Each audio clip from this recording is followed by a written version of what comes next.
Hello, and welcome back to the Radio Gamescast.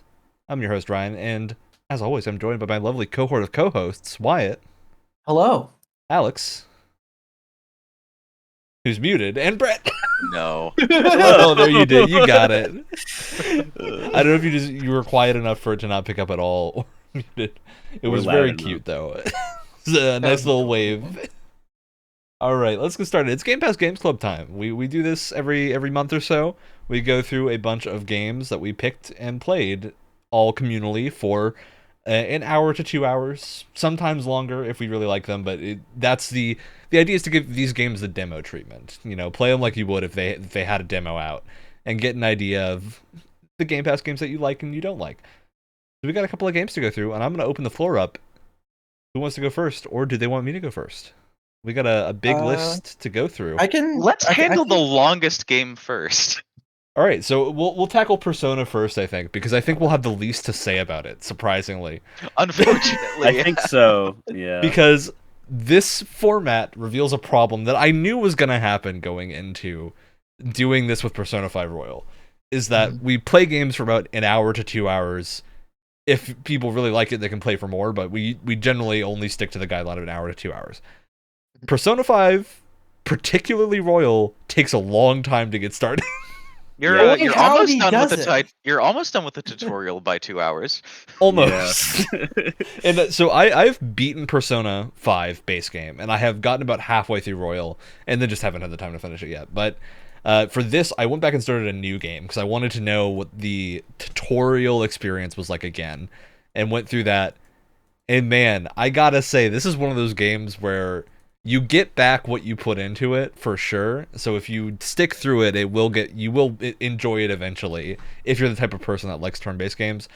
But man, if you don't, there's nothing to grab onto. Yeah. I would dare say, even if you like turn-based games, you're not even going to be doing that for the first other than the first beginning section. There's like an hour and a half before you can do combat again. Maybe more. I don't know. So my note-taking process is not that structured, and it's a lot of just stream of consciousness thoughts that come to mind. And then I might go back and like structure it later. But sometimes I end up writing the same thing if something keeps reoccurring and it just happens to pop into my brain. Yeah. There were several moments playing this where I was like, what's going on? What? Come on. let's get to it. Keep it moving. Come on. Not that there wasn't anything going on, but like there was a lot of just like, yeah. There's a lot of setup to the point where I turned like auto like what's it called? The option where the dialogue just goes without you having to press A constantly, because I got sick of just pressing A all the time. So I was like, all right, I'm gonna make some tea. You guys do your stuff. I'm just gonna sit back and watch the movie here. I was tempted to do that, but I can't read fast enough when it does that. So I have to. I don't know if I wouldn't say suffer through it, because I kind of droned out and read the dialogue, which I enjoyed. It's fun, kooky Persona dialogue. It does take a while to get started, and while I enjoy the plot of Persona games, because I've seen the plots and I've watched people play Persona games before on YouTube and stuff like that, I don't know if I'm no longer a fan of the turn-based action, because I'm not too far into, like, I gave it the 2-hour treatment and barely out of the tutorial. Still need to play some more of it. So I know if I have like the feel for it or not. But I really feel like the beginning, like the very first combat you get into in the casino, is beyond confusing for introducing you into a turn-based mechanic. Yeah, it's not the best tutorial. Well, because you don't have any options. You have no choice.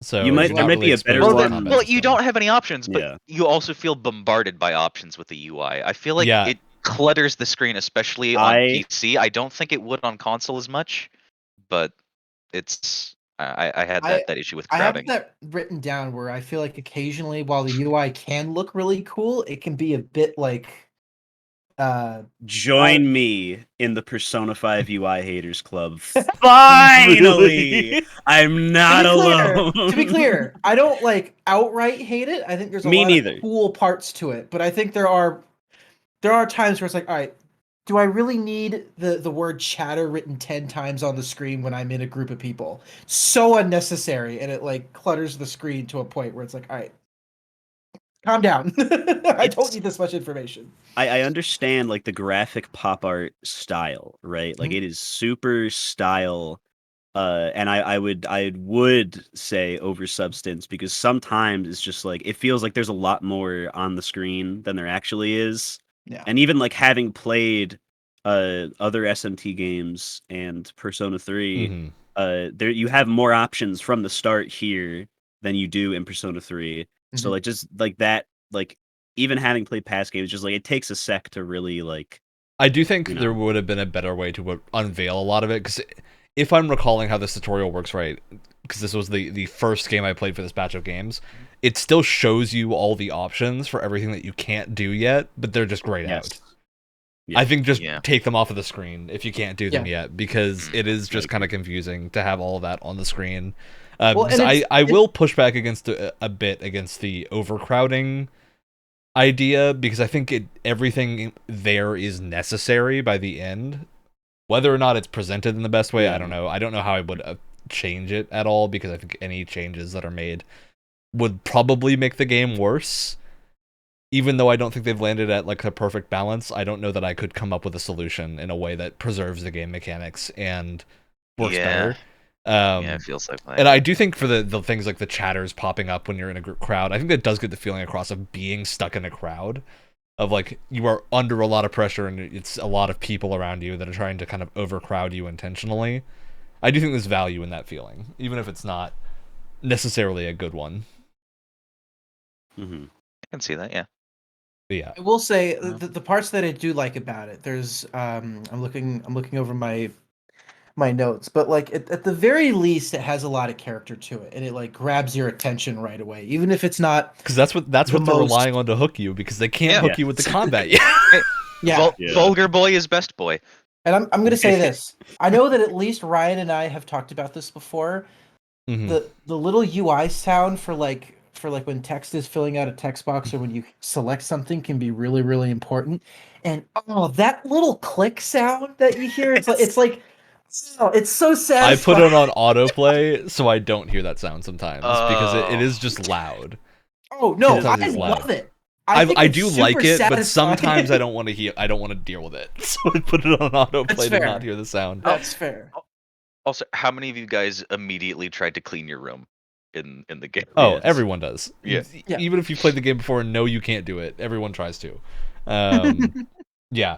I do think the real combat tutorial here starts when you are. I don't know if anyone got far enough for this. Going to school for the first time. Going to school for the first time, and you get stuck in the prison. So I stopped. Yeah, when you meet the cat. Right before that. So that is where the real combat tutorial begins, and you start getting options, and you like begin to unveil the whole Pokemon style catching system and whatnot. What? Yeah. Did you not know that? Yeah. Persona series is like. I know nothing about this series or this game. It's Pokemon with the 7 deadly sins. Pretty much a good descriptor. Yeah. Okay. Tarot cards. That's the gameplay hook for a lot of people, because it's a monster collection thing that isn't Pokemon and has much more in-depth combat mechanics. And a lot of people really like that. That's like the whole survival of the Shin Megami Tensei series, because it doesn't tend to have as strong characters intentionally, because they're not going for that with that game. They're going for more gameplay. So yeah, it's like the two sides of the Persona coin are the Shin Megami Tensei series is a little bit more gameplay focused. Persona is a little bit more story focused. Whether or not that works out better depends on who you are, but I do think this is a real unveiling of when this system breaks down. Yeah. Because I the Persona series uses a mixed up version of the press turn battle system, which I've gone on record saying is my favorite of all the turn-based ones, and it's just satisfying to use a thing that's super effective, and the guy falls over, and you can keep hitting him over and over and over again, more complicated than that, but that's the point. And they don't really do a good job of explaining that that's the thing to constantly do. They will later, but that's the thing. Yeah, it makes sense they would. But this feels like we're calling it the tutorial. It doesn't feel like it's a tutorial. It just feels like the set. This is one of those JRPGs when people talk about JRPGs with 30-hour tutorials. It's Xenoblade and Persona. Yeah, those are the games that do and a lot of Final Fantasy games. But I was starting to feel like that was it Xenoblade Chronicles 2. That Donkey video was like, all right, the game started now. Let's go. Oh no, there's more tutorial. Okay, now we're going. Oh no, there's another tutorial. Yeah, and if you skip any of them, you're not gonna understand what's happening. At least in Xenoblade. Persona, you're probably a little better off. But for the game feel in the world, though, there was one thing that I enjoyed afterwards, but panicked a lot during it.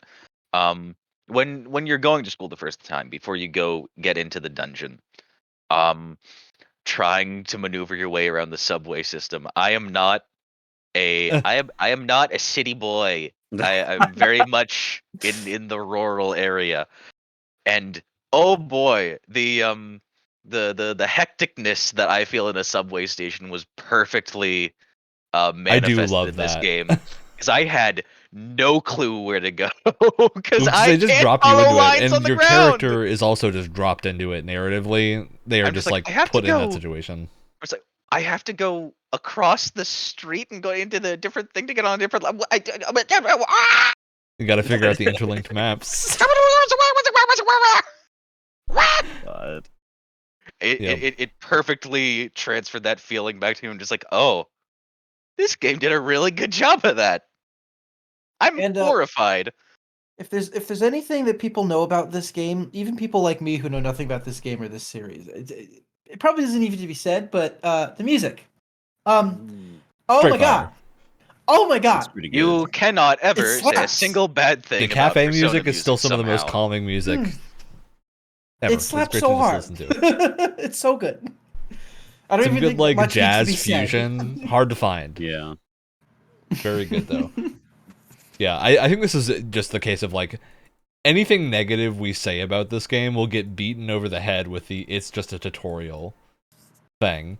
Yeah. Which is fair, because having played the whole game and another half of the game through, it is far better than I think this opening leads you to think it will be, because it's a lot more complicated than the opening leads you to think it'll be. There's a lot of depth hidden in the like training and evolution mechanics that they have, equivalent of like creating new demons to summon and whatnot. And there's a lot more you unlock later on with what your characters can do and party compositions and all sorts of crazy JRPG-y things that just really they hold you back from for a really long time. One thing that I did notice, so with the few battles that you get in the very beginning, right? Because I didn't actually get to any more combat outside of that, but what I did notice was, like, I've been on record saying I'm not a big turn-based JRPG guy. I'm impatient, and I want snappy, quick fights, right? But when I was playing this, I was like, ooh, everything feels a lot, like, snappier than what I'm used to with, like, other just JRPGs. Having good animations. It feels like they just they just like, okay, you got to attack, bam, go. We're not going to waste any time. Let's go. Yeah. And that helped out. I was like, oh, okay. This is the thing I compare to anyone who's played Pokemon. Go watch a battle of Monster Hunter Stories and see it's very similar combat mechanics. I mean, not really, but it's same concept. You have a Pokemon and you have your person, and you can see how they interact. Just look at how Monster Hunter Stories handles battle animations, where it cuts in and out. The camera does dynamic cuts, so it actually looks like action is happening. And there's just a line of direction to follow, to where like the monsters they fake it to seem like they're actually colliding and hitting each other. It's really impressive. It's a good usage of camera tricks to make your brain think there's physical collisions happening, which Persona does the same thing. And most good turn-based games do similar things, at least ones that have flashy combat. There are tons of good turn-based games that don't do it, but this, like Final Fantasy VII, the original, makes an attempt at it, and that's why a lot of people like how that combat feels, because you have the snappy kind of action cuts going in when you're doing things, and it looks so cool. It just makes it feel much, much faster than it actually is. Same thing, I was just playing Marvel Midnight Suns a little while ago, and that's the same reason it's working similarly in that game, where you just get cool cuts when your character uses a card, and that just makes it feel way more impactful than if you didn't have that. So I think that's one thing that's really strong with Persona.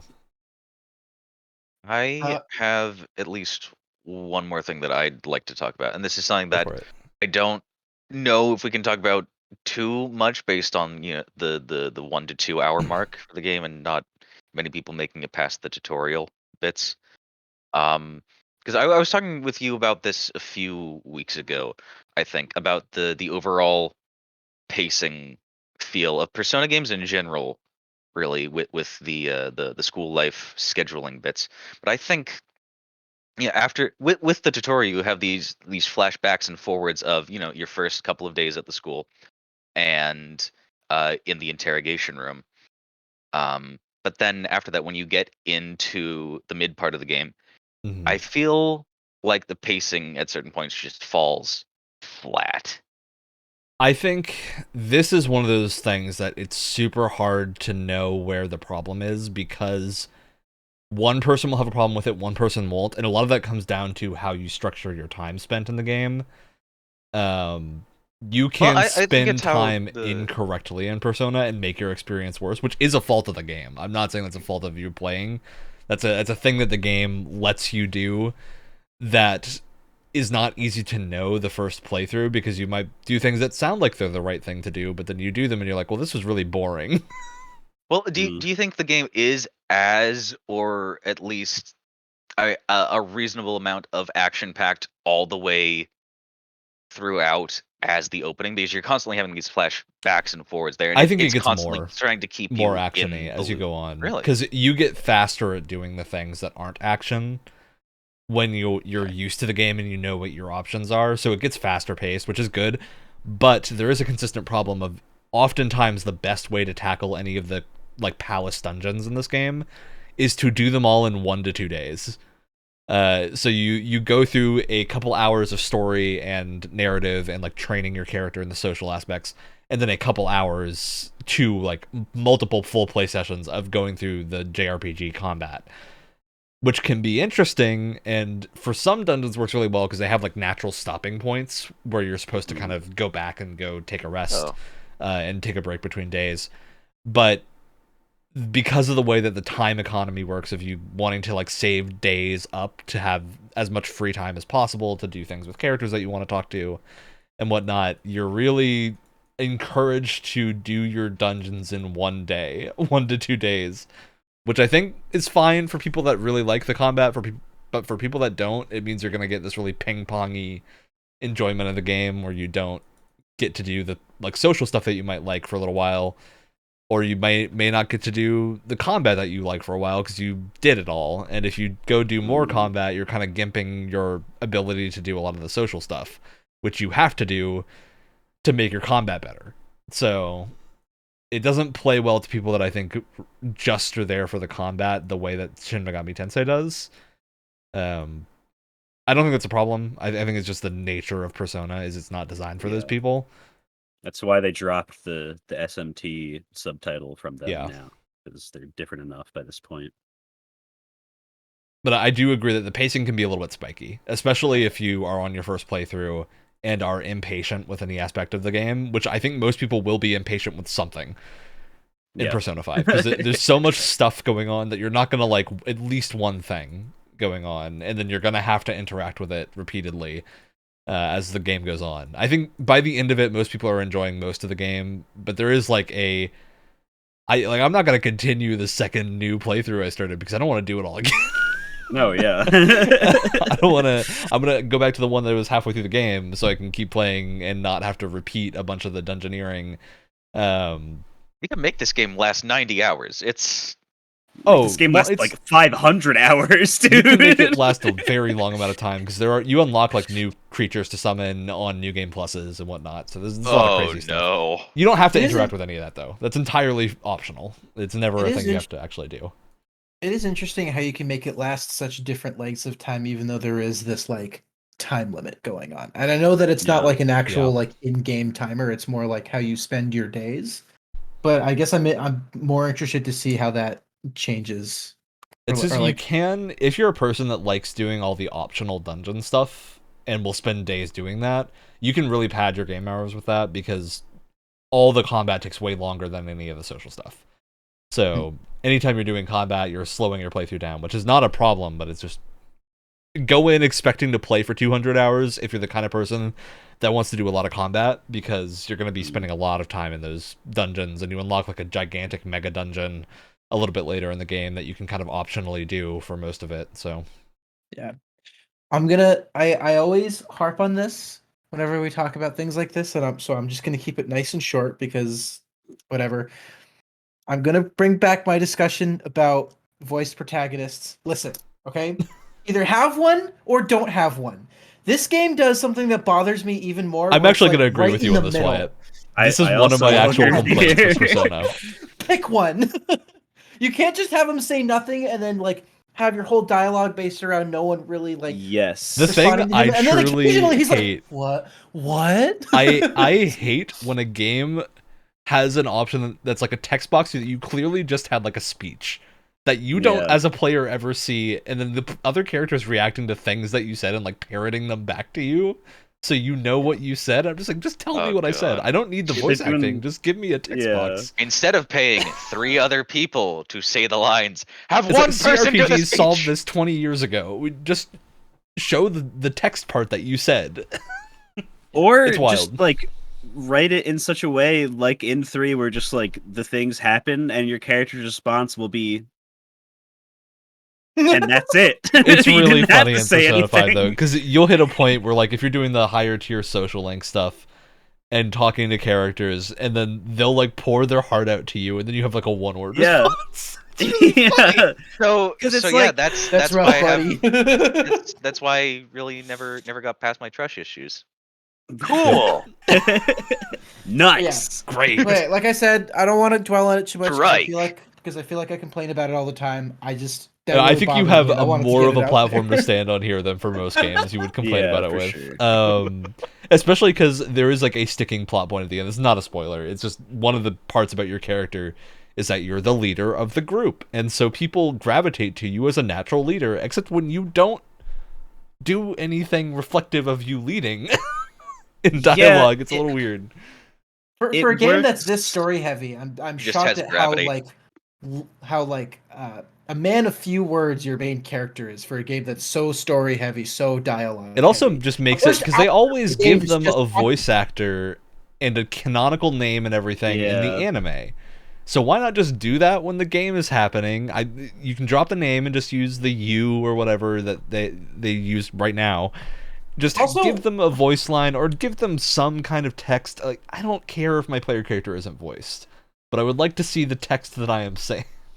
Well, you know what, too? Why bother giving us a name if everyone is just going to refer to you as, oh yeah, you're the guy, and then it says your name in the subtitles? It's like, well, then just give me a name that just give me the name in the story, and then everyone will just call me by my actual name instead of giving me the option to have my own name, and then everyone just call me Guy or whatever. I'm a fan of back in the olden days, and by olden days I mean any Legend of Zelda game where you could name your save file.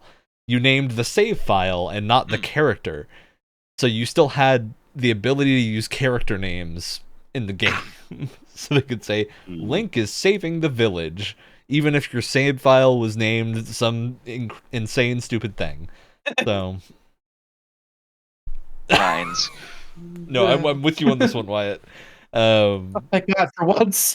I don't think it's a huge criticism, because I think the story is well and away capable of handling that little bit of dichotomy there with no it's problems, a small thing that bothers just me. No, it bothers a lot of people. A lot of people, yeah.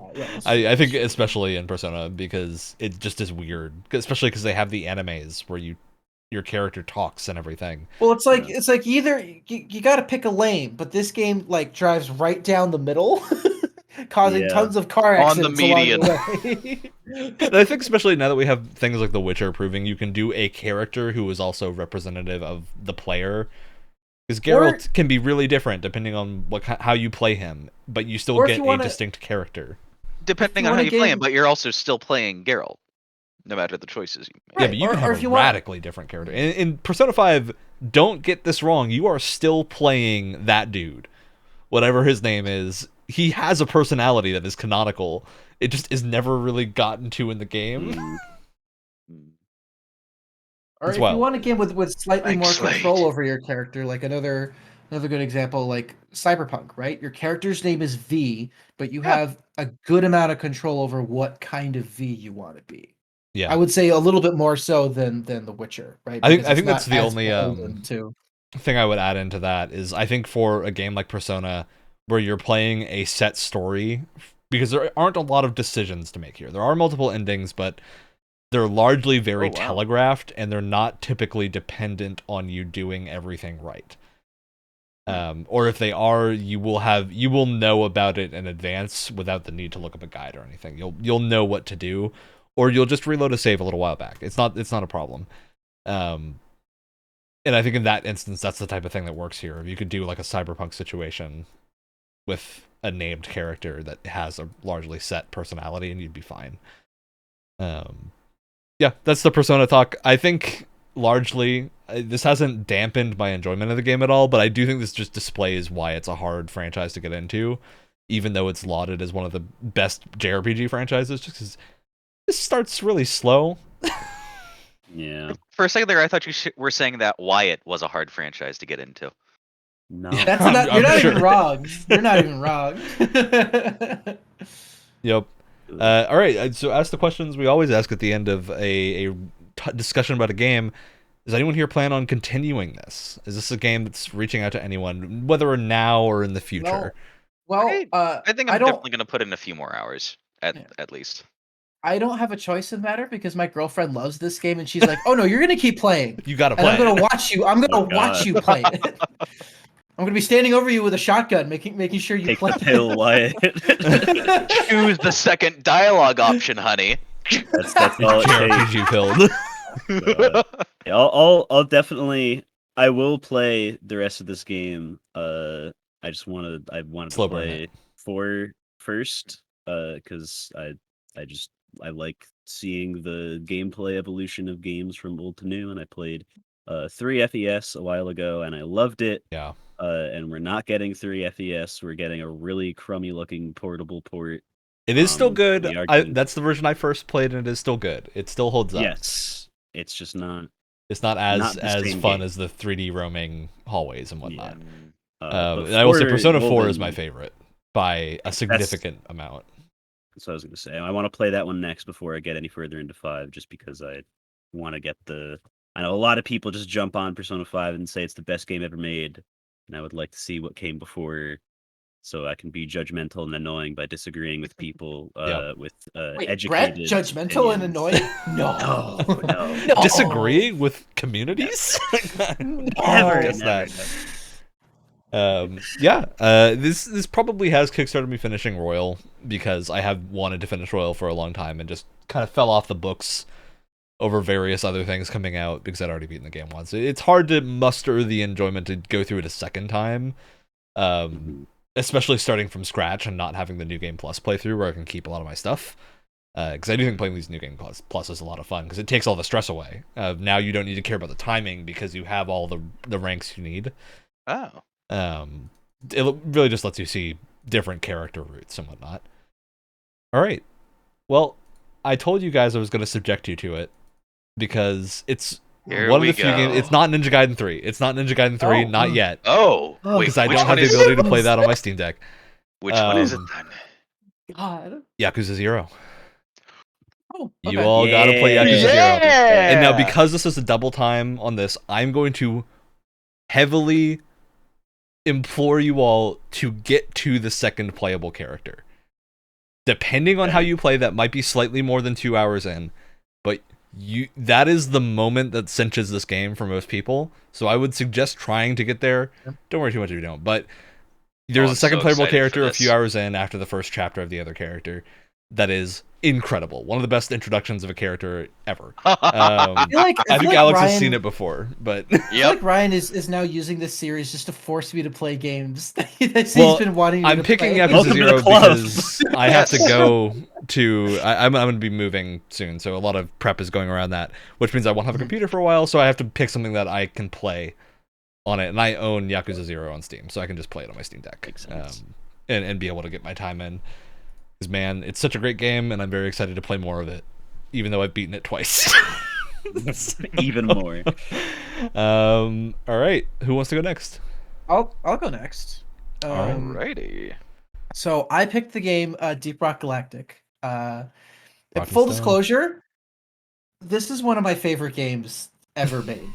Rock and Stone. I adore this game, so if you say anything bad about it, you will hurt my feelings, and I will cry on camera. So you've got yourself a 4-player co-op horde shooter with a bunch of cooperative mechanics. You've got yourself this fully randomly generated, fully destructible environment. You go in there, you complete objectives that could be like mining certain materials, that could be protecting this giant drill bulldozer thing. Gotta protect Loretta, my girl Loretta. Things like that, and then extracting before all of you die. You play as 4 very charismatic and very talkative space dwarves that work for a mining company. And this game kicks every single ass, and you should go play it. Thanks for coming to my TED Talk. Yeah, this is I tend to not particularly enjoy most horde shooters at this point. I enjoy Left 4 Dead, but I've gotten what I want out of Left 4 Dead, so I'm not going to go back and play more of 1 or 2. Even though I've played tons of hours of them, I love them. I don't feel the need to go play them again. Deep Rock Galactic is the only modern horde shooter that has really grabbed me in a way that makes me want to keep playing it without a campaign structure. Because like I beat Back 4 Blood, which was fun, but I'm not going to go back and play that anymore. It's done. Aliens Fireteam Elite was... Aliens Fireteam Elite. Deep Rock is the only one that continually pulls me back to it, past just having a story campaign. Because I'm sure I'll finish Vermintide 2's story campaign, but I don't know how long I'm going to keep playing it after that fact. With Deep Rock, it's cozy. You can go back up to it very quickly, get in the loop. I think the big thing for me is it has a functional single player mode, so if you really just don't want to deal with other people or you might have to leave suddenly, you can just play with your little robot buddy, and it's totally fine. And you can play the game and not have problems. I think we should also say we all did get the chance to play this together as a foursome. Yes. Yeah, just a little bit. Yeah. And I think to kind of run off of that too, I think one of the best things about this game is just how customizable it is in terms of how you want to play it, right? Like people who just want to hop in and have like a nice casual time with some buddies, you can totally do that, set the difficulty level low and just play the game. If you really want to focus on getting your assignments in, upgrading stuff, really getting yourself into the economy, you can completely tailor the game to that as well. If you want something that's really, really hard, you can crank up the difficulty and go to Magma Core or something and just, have one hell of a time. Right? You can really approach it in any way you want in terms of how you want to play the game. And I think that's why, I feel like partially that's why it has such a great community, is because people can just come in and they can play exactly the kind of game they want and they can get exactly what they want out of it. Mm-hmm. I think also a complete disparity from the last game that we just talked about. The tutorial for this game is very good because the game's not complicated at all. I don't really know what anyone, including me, would be expecting before they have actually played the game before, but it's like, it's almost a point and click game. But it's so simple, and the tutorial is just like a 7-minute mission or something, and then like all the like other objectives or whatever that you can do in the real world are like slightly more complicated than that. It really does not take a lot of explanation to get that stuff through your head. So and the complexity is always opt-in as well. Yes. Yeah. Yes. And I'm glad they just don't like beat you over the head with this is how every single different gun and mechanic is. Just figure it out. It's really if it looks like a thing that would destroy rocks, why don't you go up to a rock and see what happens to that rock? Yeah. And 9 times out of 10, that rock is gone. And there is a description for all of your equipment if you like truly are confused. And it's not this like overly long thing, and it doesn't just sum it up in one sentence. It's the perfect amount of like, this is the things that it does, and here's what it's good for. That might be openly confusing at the very start is the electroshock, like slow grenade. Yeah, I feel like that one's not as self-explanatory, but if you're in a team, you'll figure it out quickly. And that's a very minor complaint, if it even is a complaint, because I like the grenade existing. So yeah. What I have to say, I hope doesn't make Wyatt cry. Oh my! but it's also a bit of a meandering point. So when we played together, is the only time I have ever had that much trouble with ammo. We had a unique experience the first time we played with these two. Because Wyatt and I have played a lot of this on our own, and with the two of us. We roped these two into playing it with us. It was ridiculous. I play this also with another friend group, and we do like the forces. I've never had ammo troubles with them before either, so it was just that one time. And I think if we play again and do the exact same thing, I won't have it again. It's just that weird little fluke bit, but it's a lasting memory. You did run it's a lasting. It feels really bad in that one time where we didn't get any of the material that you need to resupply, because that's how the ammo system here works. It's all procedural generation. So we got really unlucky with the way the level was laid out. That combined with the fact that was the mission where I had cranked everything up, because we had complained that the last mission was not hard. So I bumped it up to the like 2 challenge ratings above and threw us into a mission with like 3 modifiers on it, causing extra things. Anyone complained. I'm not sure anyone actually. I think you're making that up. Nope, no, I never thought the other one was too easy. I didn't say anything because I'm really used to the game, and I wanted to have us at the difficulty that like is the most comfortable for newcomers. So I didn't say anything, but you know. Thank God we didn't record it, so no one can go back and find out that it was me.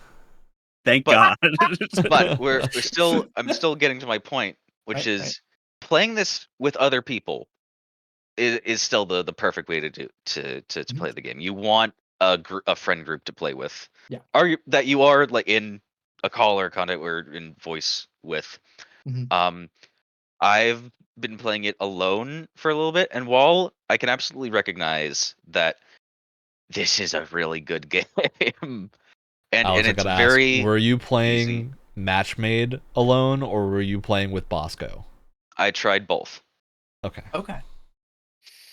While this is a very good game for friend stuff, and it has a very easy pick up and play, just for like little bits, because the missions are so tidy and in their own thing. I do not enjoy the single player for it, and I don't know why. That's totally fair. Because I like the mechanics. There's nothing really pull you along. Yeah, I think my brain is riddled and eaten away by fungus enough that I do constantly need story to keep me going in a game. That's fair. I mean, I'm the same way. It's if you have some sort of multiplayer game that hooks me for some reason, then I can keep coming back to something that doesn't have story. But typically, I'm the same way. I think for me, what keeps me coming back to this game is, I think, like, the cooperative play among all the classes is just so well tuned and so prominent, right? Like everything, you don't have to force cooperation at all. Everything feels like it just kind of naturally falls into place. You got this big chasm, you get the gunner with the giant like zipline gun, right? You got something on the wall, engineer sets up the platform gun, and then the scout hops up there, right? Like everything just kind of falls into place so well. And I've played so many games with randos who, if they even have the tiniest bit of, if they just know just a small amount of what they're doing, you can get by absolutely fine. Yeah. Even if the engineer doesn't always use the platform gun in the way that he's supposed to. I mean, also, side note, we are 2 for 2 on killer soundtracks. I think Yeah, absolutely. All agree. This game's soundtrack is so good. And I will say, Deep Rock's, even the actiony music for Deep Rock, I still think it's a lot more mellow and understated than in Persona. It's not bad. It's not bad. It's just not. There is one combat track in Deep Rock that goes hard. It goes real hard. It is. Yeah. White knows the one I'm talking about. Yeah. Oh yeah. That guitar riff hits, and you're just like, all right, we're going in. Guitar riff. Here we go, baby. Here we go. But I also love just how much character the game has, and how like willing it is just to be so dumb and silly. Like I was showing you guys a lot of the different beers you can get back at the hub area, right? Like you drink one and it makes you really, really tall. You can kick the barrels. You can turn off zero gravity. You can like hit the dice in the drop pod and stuff like that. All of the dwarves have their voice actors go so hard, and they go like 11 out of 10 with every single line read, and they're so funny. I think this is a good example of a game where you feel the heart. Like you feel that everyone who was working on this at the time enjoyed it and was doing their best. And that's a thing that I don't think we've had good luck with a lot of the games in Game Pass Games Club having that. I think the one example of a game that really didn't was Fireteam Elite. Yeah. Where it just kind of felt like you hit a point and it's just apathy. Like you can just feel the apathy radiating off of the developers. People made this. Was there any team chatter between the guys? I think there was. I don't know. It was like it was the occasional like I'm reloading or it was functional something, not flavor. It was also like they were delivering like story over the whole mission through audio like comms from people that weren't in the room as if it mattered, which really doesn't. Is a hard thing to do in a game like that because you're gonna have 3 to 4 people in a voice chat. Just talking, and it's not. Yeah. Don't deliver your story via audio logs in that circumstance. Yeah. Deliver it via either cutscenes or actual gameplay, because that's going to work better. Yeah, I felt weird about that game, but I think that just makes Deep Rock shine better because you can see it done right. It's why I wanted to pick this after playing Fireteam Elite. That's an example of like. Cleanser. Yeah, that because I did 2 horde shooters because that's an example of like a horde shooter that just hits the bullet points and does literally nothing else. And then you have something like Deep Rock that like hits all the bullet points you would want in this genre and goes so much further with it. Yeah, that it just again, it's like I think I was talking to Ryan about this. We were playing this game earlier this week, and we were like, this feels like a project that we would have seen in college, but like with a proper budget and the proper amount of time, right? It's got this endearingly goofy concept, and you can see a lot of the love that was poured into it just through like every aspect of the game. But it's a college project that was given the proper time and budget that it needed. Yeah, it feels like a multiplayer horde shooter version of something like Outer Wilds, which is a college project that got like all that extra budget and stuff. It just has that same like, we don't really care about like the industry or whatever. This is just fun, and we're just gonna make it as fun as possible because, I mean, like 9 times out of 10 you're playing a game because it's fun. And I don't. You go. Yeah, and even like speaking of the industry, right? It didn't have a season like a battle pass model when it first came out. That was something that was added to it like a year ago, something like that. Yeah, but it is a very relaxed, like fair. There's no microtransactions that like really impede your progress. It's entirely free. Yeah, it's blanket statement, entirely free. Yeah, it is a really, really well done battle pass. Like if you're gonna have a paid game, an online paid game, and you want to have a battle pass in it, in my opinion, this is like probably the best that they could have done for this game. And it's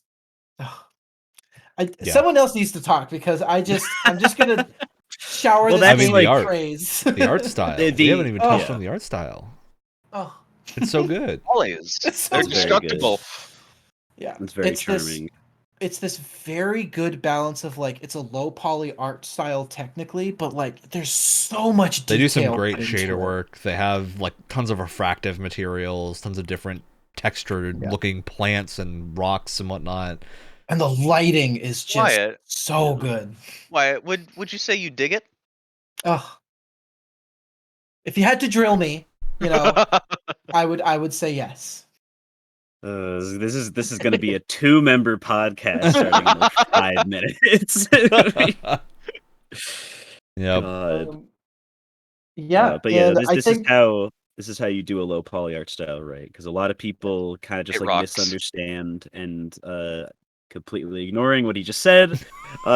Just like try to shoot for like, oh well, they definitely had to go for as few polygons as possible back on the N64 or whatever. So we're gonna just make everybody have like triangle legs or whatever. It's like that's too few. But then on the other end, people try to go like crazy and then like shove a bajillion visual effects on top of it as if you're playing on like a I don't know, like the airport, like the Unreal CRT. Engine 5 with Mario 64 style assets, and I'm just like, yep. Like this game understands exactly like the middle point for something like that to work. And like on top of that, you just have like dwarves in space. It's just like that's just weird. Mm-hmm. That's not a lot of things do that. It's it's and then they know it's silly too because of the amount of dumb just humor and stuff everywhere, like just injected into the game. I think it's also optimized pretty well. For what it is, because I never with all of our connections and things and all of the all the enemies on screen at once, I never had any stuttering or slowing down. It handles itself very well. Yeah. And the crazy part is like you've got these gigantic and like I don't know how much you guys played outside of what I played with you, right? But I mean, you can get these absolutely just sprawling biomes. Like a good example is if you watch Skillup's video on this, he shows off this like gigantic room that's just one biome in the entire map. Oh. And they get just absolutely gigantic. And the whole game is less than 3 gigabytes, which blows my mind. A game that is so well optimized down to the file size, right? And the whole time, like even on older machines, like I have like a 4 or 5 year old CPU that was a budget CPU when it first came out, right? And I can still run this game at like a locked like 90 frames or something. Like it is solid, unmoving, and I don't know how they did it. I really don't. Someone stop me. I'm going to keep going. I can go all night. I don't think this is a whole lot of. If I were to nitpick Deep Rock, the minor negatives I have are, I wish there was some way to have some of the buttons on the screen, because there are some keys that are like, if you rebind the button to call down your resupply pod or whatnot, they're just on things you wouldn't know to look for unless the game tells you to look for them.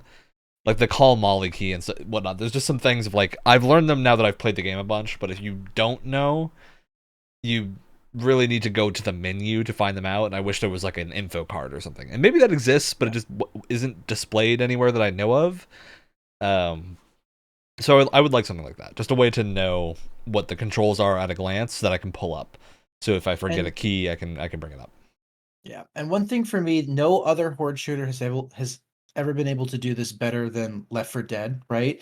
Is the director. That entire behind the scenes system is what makes Left 4 Dead the game that it is. It is able to like, and it after all these years, it's still so well tuned. It is able to tune your game and how you and your friends are playing exactly correctly. Like, all right, you guys have a ton of ammo. You guys have been speeding through this level. We are just going to throw a ton of enemies at you. But if you guys are limping along a lot of low health and low ammo and stuff, it knows to back off and let you look for items, and it can randomly spawn items to help you keep up your gear and everything. And this game doesn't have that, and while for the most part it's not a problem because it's really well balanced, sometimes with the random generation and like sometimes the constant like waves of enemies that it can spawn at you can kind of snowball, and it's like this is an unwinnable situation. We just have to stop. Maybe some bad luck protection for ammo. Yeah. And to be clear, that happens very rarely. Like I feel like the amount of times where it's happened to me twice in the entire time I've been playing this game, and I've played a large enough amount of rounds for that to not really be an impact. I've played well into, but it does like really suck when it happens. It is a huge downer. But it's very, very rare, and the random generation for the environment is also like 95% of the time works very well and is like well made. Other times it's just like, man, why is there more kite on the ceiling? Why is it all the way up there? Why do we have to send a driller halfway up the frickin' planet just to like get a little hole so we can get a good angle on it? Like, what the heck? But again, that's so rare. It's also, I think that tends to not happen if you're playing in... Sometimes when I just want to relax, I just play around a Deep Rock with Bosco, your little AI drone companion, because you can just point him at the ceiling and he'll mine the thing and it falls to the floor. And so you don't got to worry about it. And that's great. Sometimes it just lets you play the game and not need to worry about the random gen doing anything weird with the class you're playing because you have a little robot to take care of it. So I think it can be fun.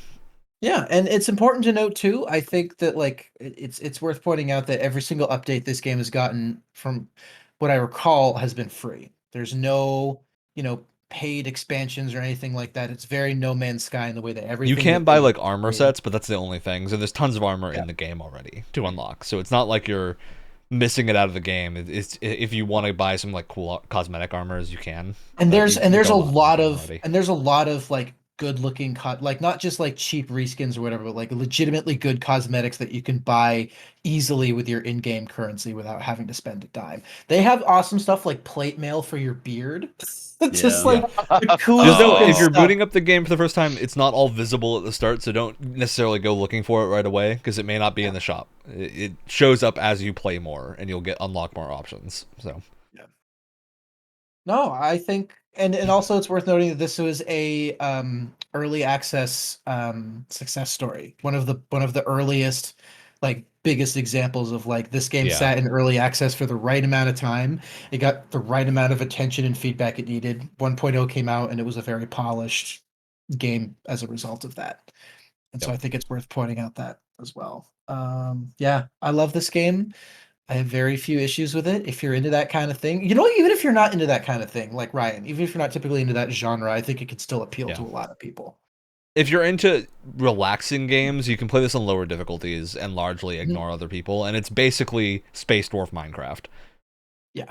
Without the building, which I think certain people that will very much appeal to. So yeah.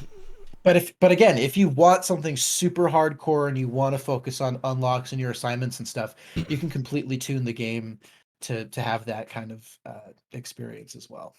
Yeah. And again, it's worth noting the community for this game has, in my experience, been largely absolutely lovely. It's a bunch of really nice people that, especially if you're new, I've had this experience before. If you're new, they'll teach you things, they'll explain certain things to you, like really cool uses for like the grappling hook and stuff like that, and they've been largely very nice and accepting to new people. Just because it's a game that's focused on having fun and working with others, I think it fosters a much nicer community than something like a competitive shooter.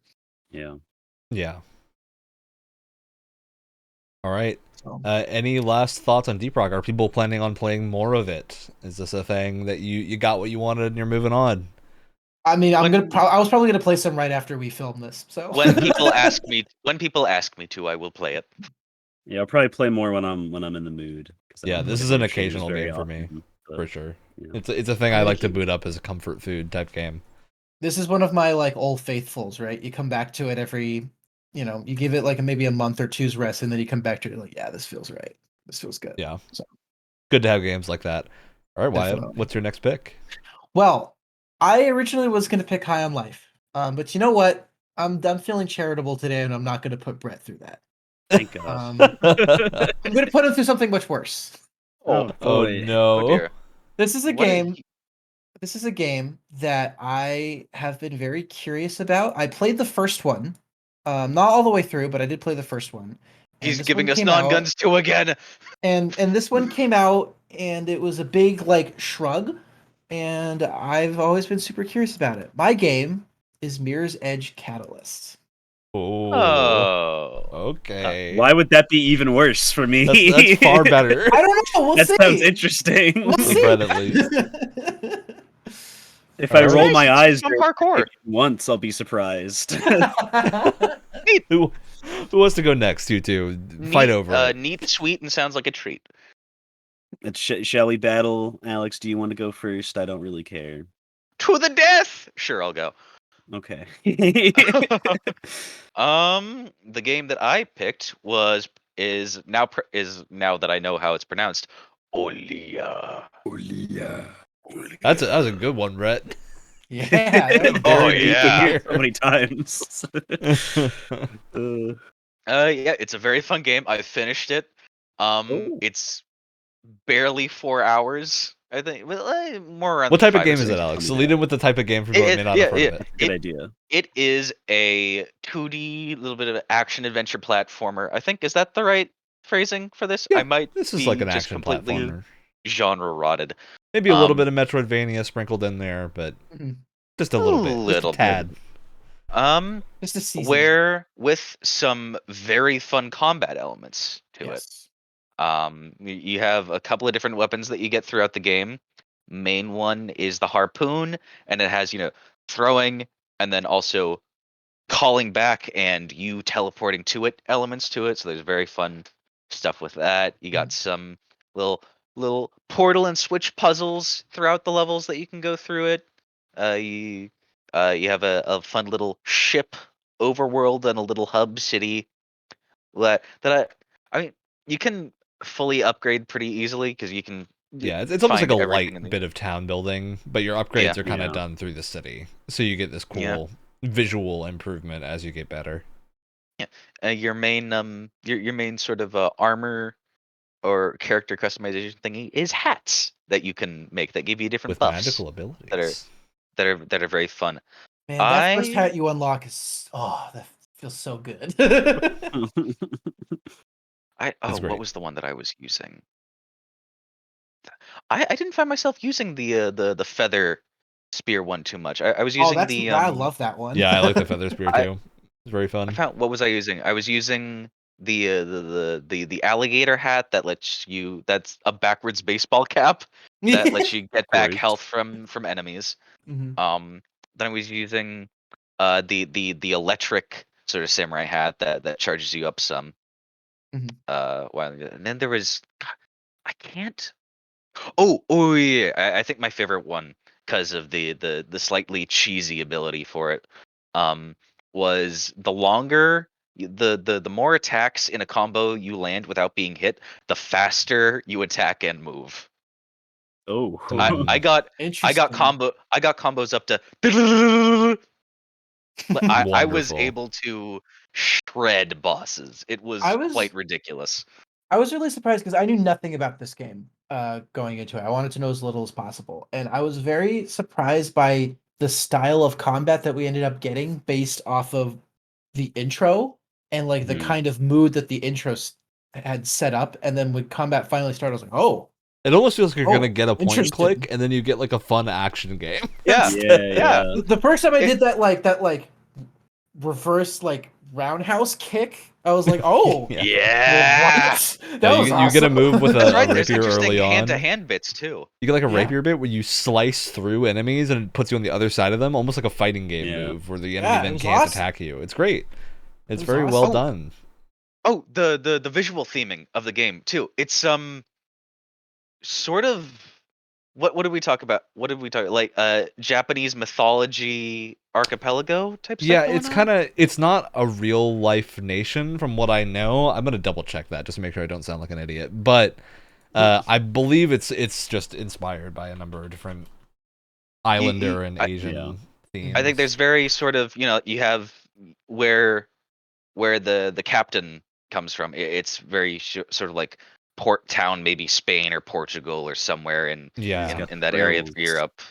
Yeah, and then you have like a mystical sort of like little Japanese or Asian archipelago type area. Yeah, so it's developed by a Japanese developer, which explains a lot of that. It's a one-person studio. I didn't know that. Oh, very nice. There's a few other people involved. Notably, the lead developer collaborated with a saxophonist and a shakuhachi player.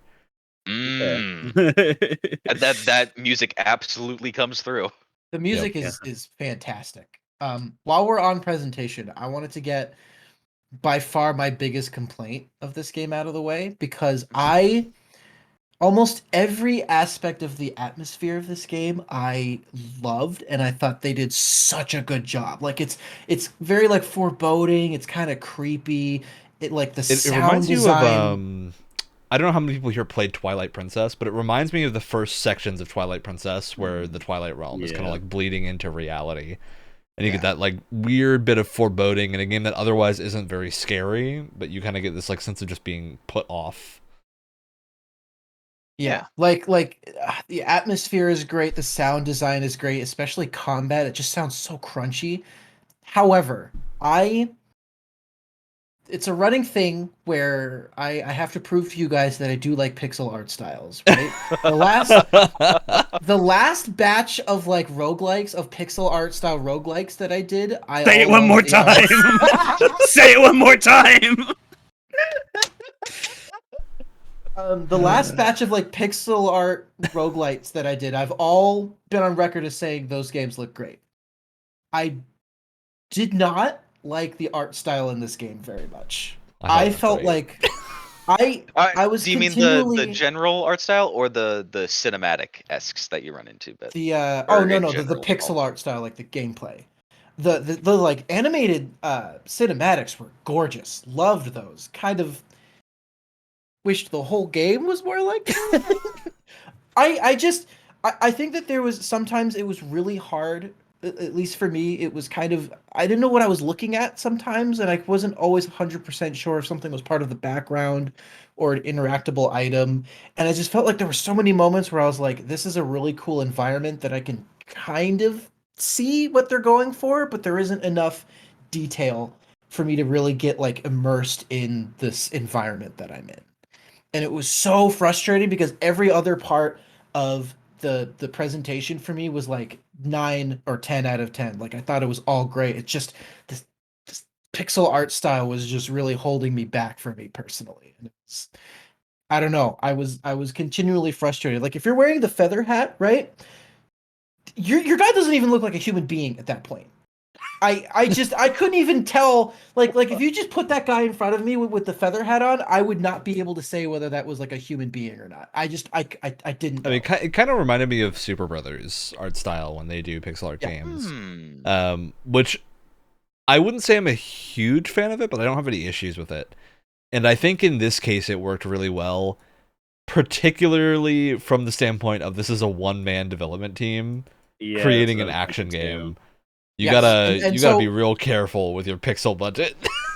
I understand, and that just that's all completely understandable, and you have to do what you have to do in that sort of situation, right? Like the fact that this game is as high quality as it is impressive enough for a team so small. But just looking at the game, that was my biggest frustration, was that I wanted to get more immersed in it than I was, just because the art style was taking me out of it. Especially when you start the game with that gorgeous looking cinematic, and then you cut to the pixel art. Because again, I didn't know anything about this. So when I started the game, I was like, oh, we're gonna get this really nice looking, hand drawn thing. And then it cut to the pixel art. I was like, I was like, genuinely, I did not see that coming. So that's just me.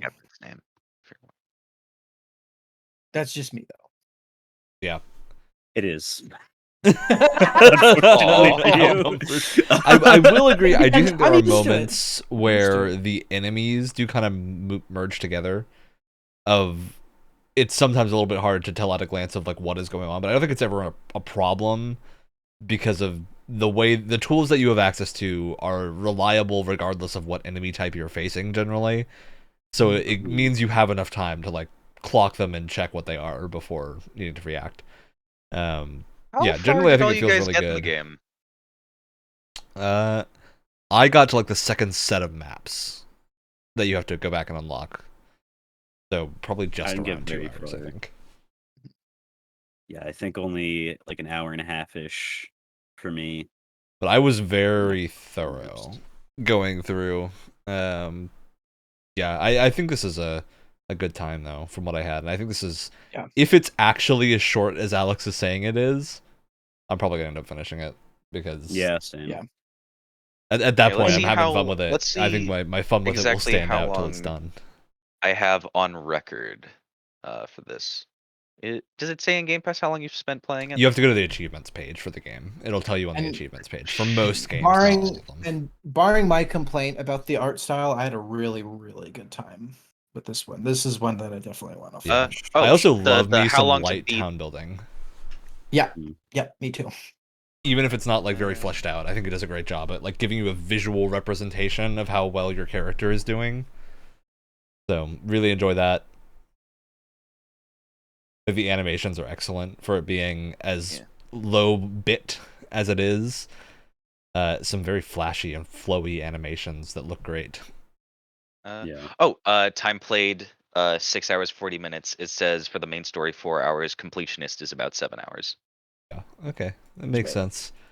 That's probably going to be a complete it from me. Good times. Same, honestly. Yeah. I think this is one of the least complicated games we've played that we've actually liked. Yes, be honest.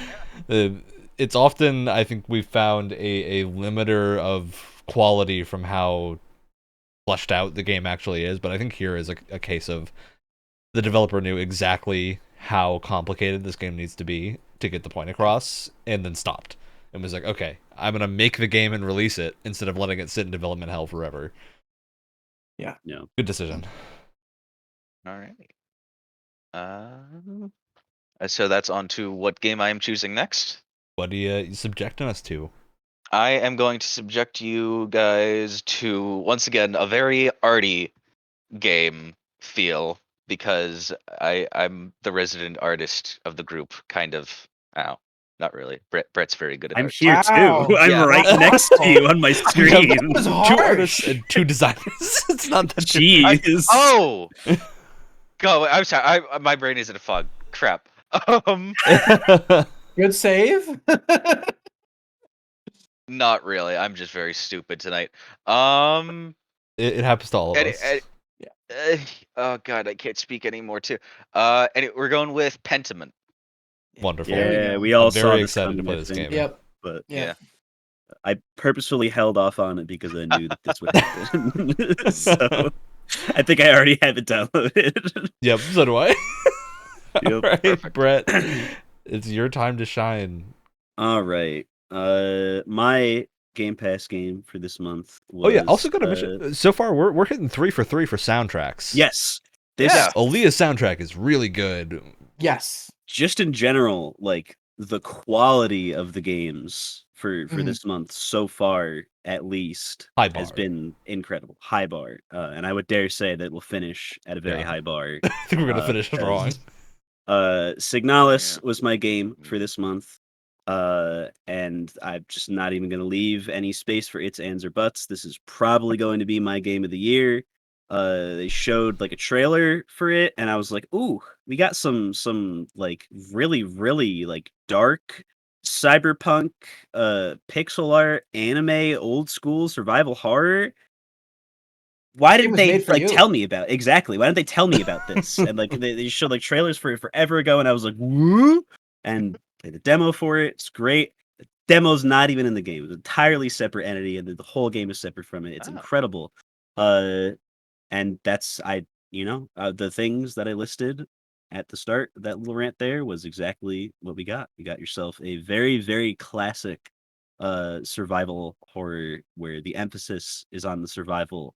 A lot of newer games that are survival horror are just kind of they're there to scare you, and sometimes you run out of ammo. And there's tension building. Wrong with that. Yes. Tension building is a completely lost art in many games now. At least in AAA. I think there are exceptions, but I think largely like tension building in horror games, the only franchise that still gets it right is Resident Evil. I think very, very little else does, and a lot of action games do it well because it's just a rising action. Guys, that opening cinematic for the game. It's so good. Oh my goodness, that is really. It's all just so consistent too. It's constant quality. that first enemy encounter, right? Because I'm a stupid idiot. I was running around running around that area for a while trying to figure out what to do. You were running? Didn't you read the sign? Did you read the poster, Wyatt? Didn't you read the sign, Wyatt? Yes, I did. No running in the halls. They can hear you. Here's the thing. I was walking around for a while, and then again, stupid monkey brain. I was like getting frustrated and impatient because I'm an idiot and couldn't figure out what to do. So I started running around. I passed by that dead body like 10 plus times, and so when I finally picked up the gun and walked back, it scared the shit out of me. Fair enough. What they want. Fair enough. The thing that I forgot for a good few enemies that's landed me in a bit of hot water, I forgot the key for finishing them off when they're downed. So I wasted much more ammo than I needed. Yeah. Yes. Double tap. Yeah. Going off the why were you running thing is that why this are you running?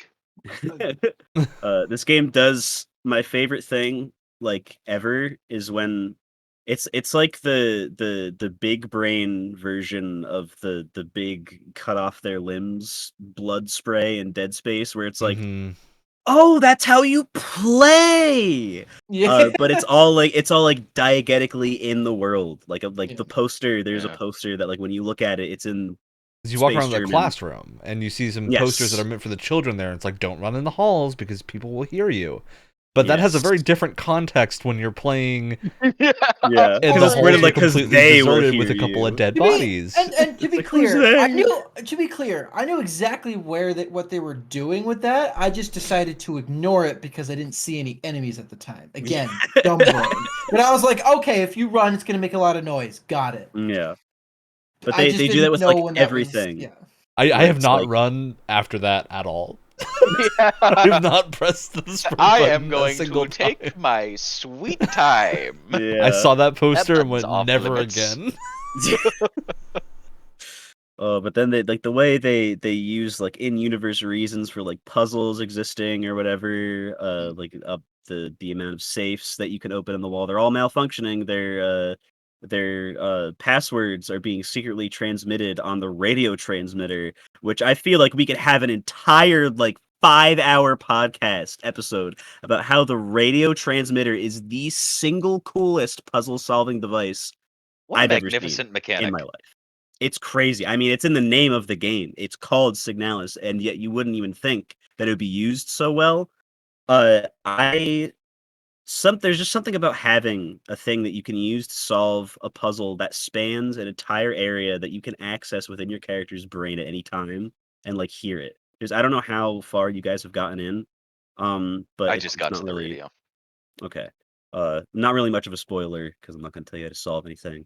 But there's a part where you will need to use a certain audio from a song, classical music, to open a thing, and you can leave your radio on, and the room is like on the other side of the map, and so you just have classical music playing, attracting all the monsters to your location as you make a mad dash to the place. You could probably turn it off, but I don't care because that's but the that's ambiance what wusses do exactly.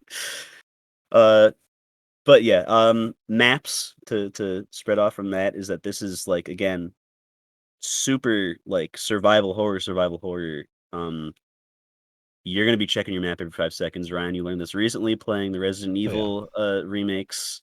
This game is like the most walk into a hallway. Wait, where am I? Okay, walk 5 more steps. Wait, I forgot already, and then just check it again every second. Well, you learn to read a map in half a second with these games. Yes. Well, and I think it's also it's not in a bad way that you're checking your map every second because it's not that all. No, it's because the game has you so on edge that you're forgetting things.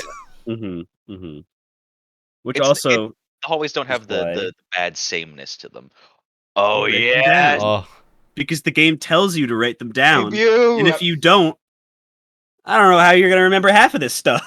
This was so one many of my numbers. absolute favorite things about Tunic was like this wants me to write stuff down in a notebook. I get so pumped for going multimedia in games with this kind of stuff. Getting the references out. And cleverly too, they tell you that while they're also telling you about saving your game. And if you don't write it down, that's very diegetic as well. So it was that was very. I was like, I see what you're doing. Yeah, it was very smart. Things have learned to walk that ought to crawl. Yep. My favorite. I think this is just one of the unequivocally highest quality bar games I think we've played, because everything here works the way it's intended to, and nothing is off mark. And I think a lot of that, whether or not you enjoy this game, will probably come down to your taste, because I think a lot of people won't enjoy survival horror. It's a very niche genre. I see you over there. But if you do, and notably, like, I had never played a survival horror game until I played the Resident Evil 2 remake a little while ago. Going into Signalis now, I see the DNA there, and I'm like, ooh, give it to me. Keep going. Yeah. Give me that DNA. I'm loving it. This is another example of, like, I can recognize that this is a very, very well-made game that I probably will not play after we're done with the podcast. Yeah. Unfortunately. Understandable. But again, I'm not, that is, like, not me saying it's a bad game. That is me saying, not for me, very, very well. This is 100% a finish for me, but it's probably going to take a long time because I have to get back into the mood of the note writing and the horror. No, I will definitely finish this game, and I want to finish it before we do our Game of the Year discussion in January or early February, depending on moving things, is when that will be. And I want to talk about this game, because I think it is, like, of the things that have come out this year next to Elden Ring and God of War, the highest quality thing that I have played unilaterally, of just everything here is working together to get to a cohesive whole. Yeah, but Ryan, is it really that much better than Horizon Forbidden West? Come on. Hey, I'm still very happy. That expression. That was a joke. That was a joke. If you remember.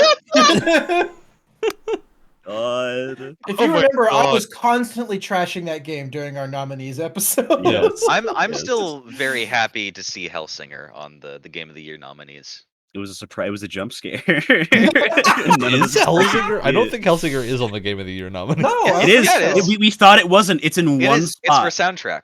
Yeah, it's for soundtrack, but it's not Game of the Year. It's Game Award. Yeah, nominee. Okay. But if it doesn't win, I'm going to cry. See, it makes me think something is wrong. See, it makes me think that's the only category it's in, which makes me think it's probably gonna win. I don't know. We've been only proven time wrong the game before. shows up. That's true. Yeah, I think this is Signalis is great. I love the environment. I think the world building they do through contextual things in the world is super good, because you're working with a much weirder world here than you are with something like Resident Evil. Of Resident Evil, it's modern day but zombies. Signalis, it's space colony with gestalts and replicants. So you got to kind of comprehend what's going on. You got your Russian, German, Japanese megacorp stuff going on. All that world building. And I think that the theme for this episode among all four of these games is really well done atmosphere. I 4 for 4 in like really well executed, just thick atmosphere in like completely different ways. But I think they all succeed at some juicy, the atmosphere that they're trying to thematic atmospheres. I am really happy with our. We all picked some really good hitters.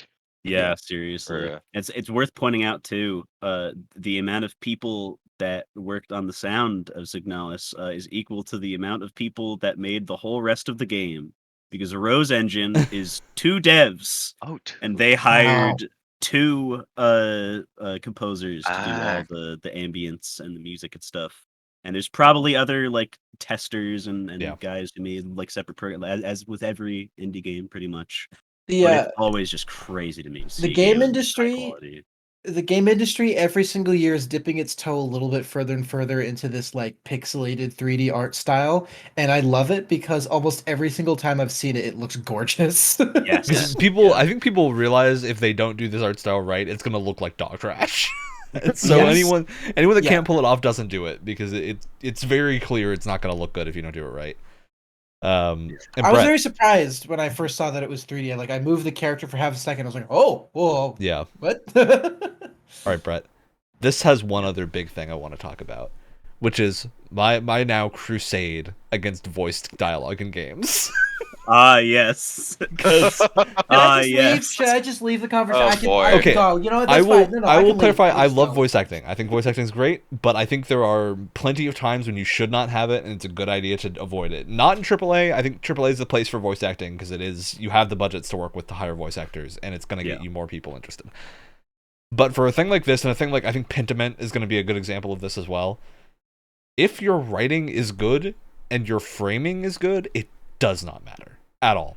100% could take everything else out. I don't care what the rest of the game is. If the writing is good and the framing is good and maybe the music's good too, you'll have me in very quickly, because I ended up playing a few other games that were unvoiced over this couple of weeks, just as like weird indie games I wanted to kind of burn through, and all of them had phenomenal writing, which has now just landed me at the point of like, yeah, no, don't have voice acting. Just take it out. If you can't, if it's a quality over quantity debate, and you could have both by sacrificing voice acting, do it.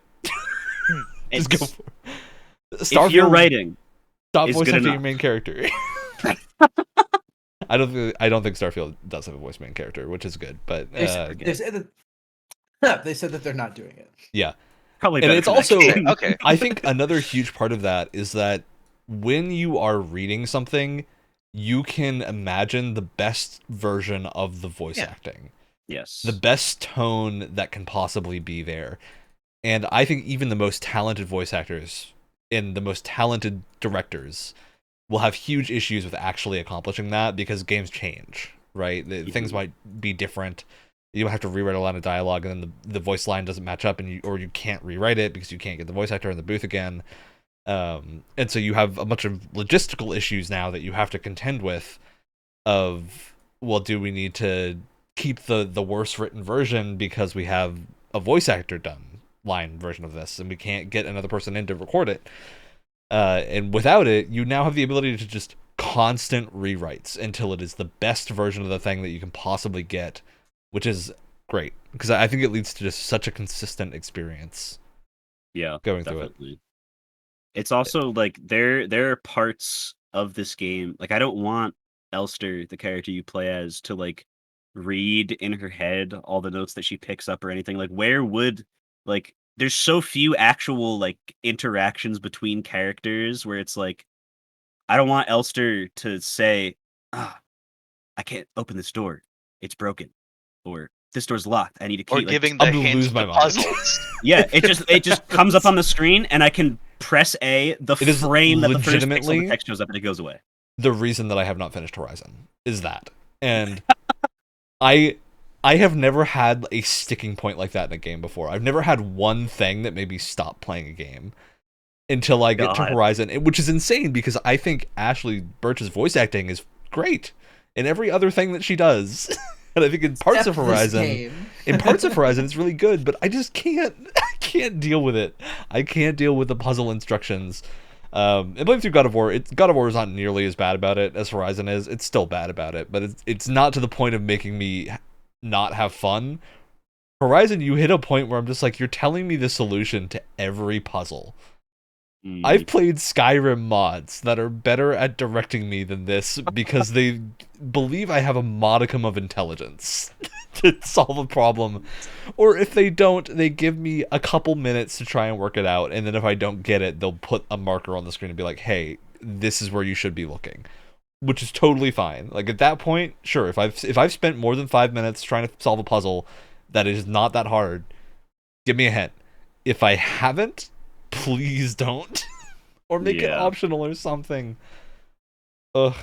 It's like the equivalent of JRPG party chatter, except so much worse to me because I can't.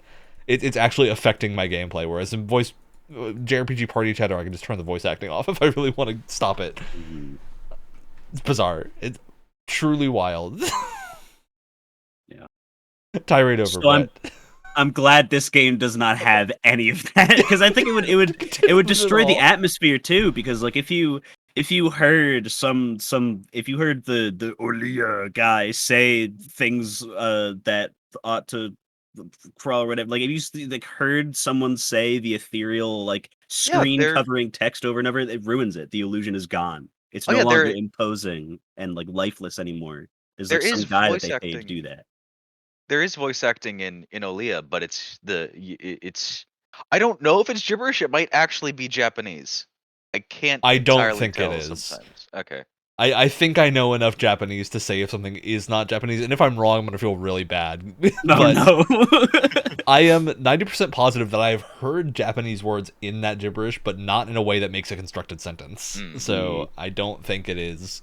Or if it is, it's mixed with another Japanese-inspired gibberish. Maybe. Well, yeah, but it's the same way that Animal Crossing, I think, is just cut up versions of the actual lines placed in weird orders and then played back. That's frightening. God. that is twisted. Stuff of names. we're talking about a horror game, and that is that was not an invitation to keep going. Yeah. It does prove a point, though. If it works for your game, don't shy away from something like that. But for, I think, anything that's going for this heavy, thick atmosphere, and you can't get the voice cast to end all voice casts and have them in the booth repeatedly to re-record lines, don't do it. With the best director on earth, too. Yeah, don't do it. Because even Hideo Kojima cannot do it. We've seen over and over again. Sometimes the line delivery in those games is real weird and they become memes. Even if the writing is good, and usually it's not. I say that as someone who loves Kojima games. And that's what makes it good, exactly. Yeah. I just think it's special, especially because it's translated, isn't it? Is the developer for this English originally? They're both German. Yeah. They're both German. So Olija was originally Japanese, and also has very good writing from what is written in that game. Mm-hmm. Yeah, high quality bar this time. Yeah, for sure. I don't know exactly what story event you guys are at or whatever, but this is probably another check on the list of things that Wyatt does not like about this game. But it does have a very even more dense and like just obfuscated and unapproachable storytelling than like you would expect from FromSoft, where it's like, read the thing, and if you don't recognize that one name on a list of like 15 different serial numbers is like, wait, that's the name of that character that I heard about like 3 notes ago. Like that's you've missed a whole connection. But if you are the kind of person that is just like, and I love learning what Star was up to before we met her. It was great. Exactly. In just weird reports. Wonderful. Wait until you get the psychological report of things not to do to every single thing that's turned into an enemy in the game, and you will realize that they've done every single one of them, and that's why there are so many problems. Yeah. It is that like the realization of every single one is like, oh my god, it's so good. Yeah, I think this is probably going to get a full games club at some point. I hope to God. Yeah. My thing with finishing this is because it's a game that does really require you to write things down. I don't want to go further in it to where I need to write things down until I am moved and can guarantee I have the time to sit down and finish it in a weekend or something. So it's going to be a little while, but I think this is one that will get one because at least Brett and I are very interested, and it sounds like Alex is also on board. So, oh yeah. I think we've got an interesting prospect for one in the future. Oh, it's a good time. Nice. Yeah, we smiles quietly in the corner. We have been smile and wave, boys. Just smile and wave. I just to sum it up, we have been eating good this month. Oh yeah, it's true. This is probably our best month in terms of just overall quality, I would say. Because we all chose things that were good, despite not knowing that some of them would be good. I think Wyatt and I were pretty confident that we'd chosen good things, even though Persona 5 I think is actually the worst thing on this list from the snippet of the game that we played from somehow. Which is funny because it's probably the most well-known game on this list by like I think it says something. But I think pretty much everyone who's finished Persona 5 agrees that the start is rough because it's the kind of game where this is the franchise when people say it takes 10 hours to get into the good part.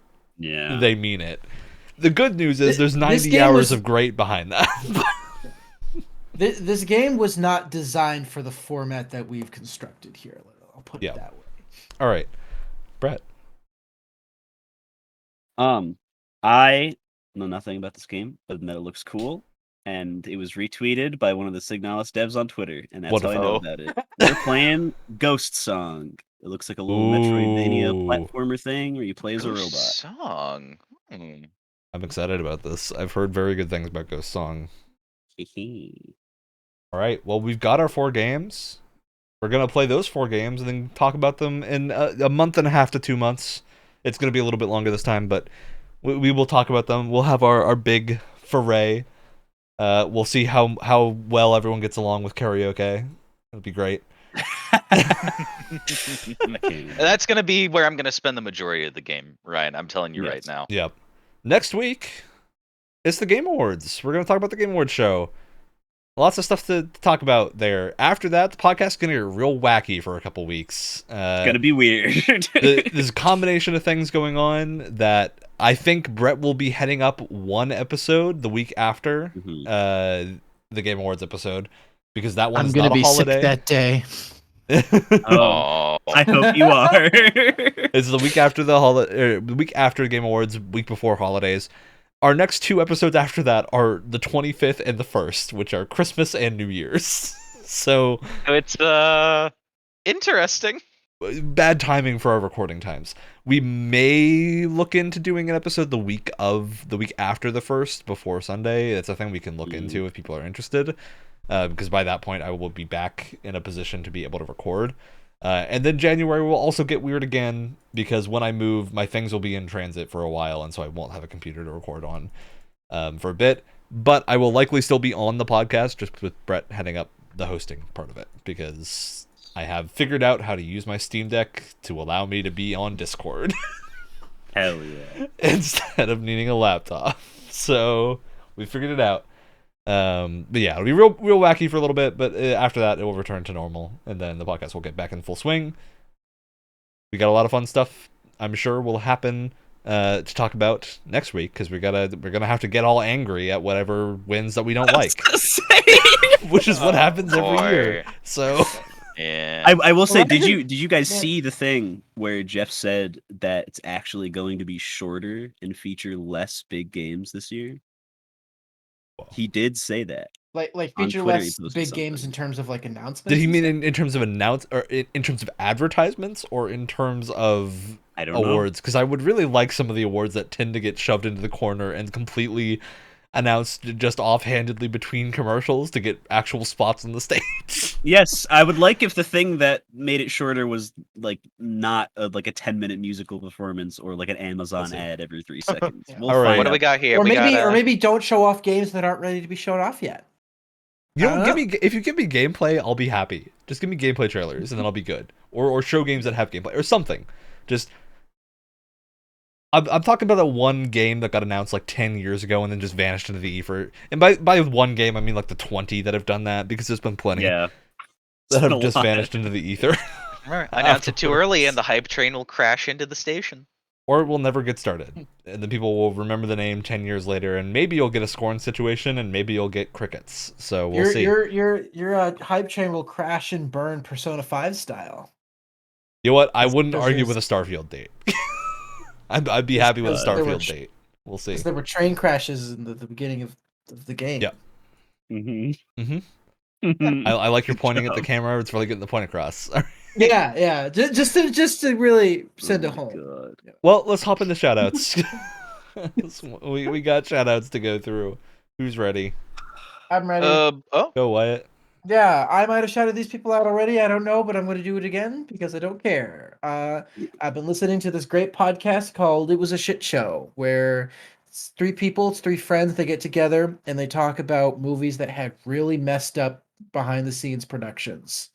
And it's super interesting. Like, they talked about Back to the Future, how the entire movie was filmed with a different actor playing Marty McFly, and then they realized that it wasn't working, and so they completely recast and only reshot the scenes where you could see Marty McFly face on. Anytime you watch the first movie and you see Marty McFly from the back, it's a different actor. And that kind of stuff fascinates me. I love that stuff. So if you're into that stuff too, that's cool. Check them out. They're lovely. So yeah. All right, who's up next? Alex, I think you were ready. Yeah, shout out to me still to this day whenever I see the Game Awards guy's name written down, I think, Keighley. Jeff Keighley. I still think his name is Geoff Knightley. Never change. All right. Stay gold, pony boy. Okay, Brett, what you got for us? I also forget if I shouted this out already, but I much like Wyatt, I do not care, and I will subject you to my slowly developing Alzheimer's. Bocce the Rock is a fantastic seasonal show that is happening right now, and it's about someone with really hilariously terrible social anxiety trying to start a band. And it hurts that I've never related to a character so much in my entire life. It is so funny and so stupid. The amount of times that she explodes, turns to dust, or blows away in the wind, or turns to real claymation and like melts. It's hilarious. You have to give it a shot. It's so funny. All right. The reason I reserved myself for last is because there's a reason I didn't talk about the game. The other game aside from Signalis like put me on this voice acting tirade until now. Oh yeah. Because it's my shout out, which is I was a teenage exocolonist. I saw this weirdly named game up in the Game Awards. It was like, hey, it's not expensive. I'll pick up a copy. Played through it. I've beaten it twice now. Oh my god. It's not super long, but oh boy, it's really good. This is a game for a hyper-specific type of person that likes narrative games with a lot of choice. It is essentially just the social elements of Persona. With heavy time limiting and a very visual novel-like story with a bit of exploration. In fact, hey, if you've played 13 Sentinels, give this a try. It's a close-up thing to that. Oh, it's written super well. It's very good. And man, I don't think I've had a game make me cry that fast before. Especially for a game that I had no expectations going into, because I knew nothing about this. And I was like, hey, I've heard one person say it's good, so I'm going to try it. I'm also probably gonna go on a crusade to force one of these other people to try and play it because I want to talk about it. So yeah, good fucking luck. if you do Signalis, I'll do Exocolonist and this. I think this might be a Brett game. It might also be an Alex game. I don't think it's a Wyatt game. Narrative and a lot of choice. You might like it, but I think the lack of voice acting and the huge amount of writing might put you off. There's a lot of reading in this game. Silent shrug for those that can't see it. I also understand why it's up for the Games for Change category now. I get it, and yeah, I'm with it. I fully the thing that I think this game does better than any other attempt at this that I have played. I don't know if there might be a game that did this just as well that I haven't played. Is making you come to understand a different character's perspective, even if you don't like it, over the course of the game in a way that is really good. Because the pitch for this is that you start at age 10, you go to age 20. What happens in between as you're a colonist on a new planet that has fled Earth to this colonize game's gonna make me want to jump off a bridge. I can already feel it. Oh, I can guarantee it. Oh no. It was great. God. Oh man, the reality of what is actually contained in this happy looking game is very sad. Oh god. All right, that's the end of the show this week. As always, Tuesday morning, 7 a.m. Eastern time on the podcast platform of your choice. Actually 7 p.m. Eastern time as of now, because that's been doing startlingly better. Don't fully understand why, but we're gonna go with it for a little while, and we'll see what changes. See you next week. Woo. Waiting for it.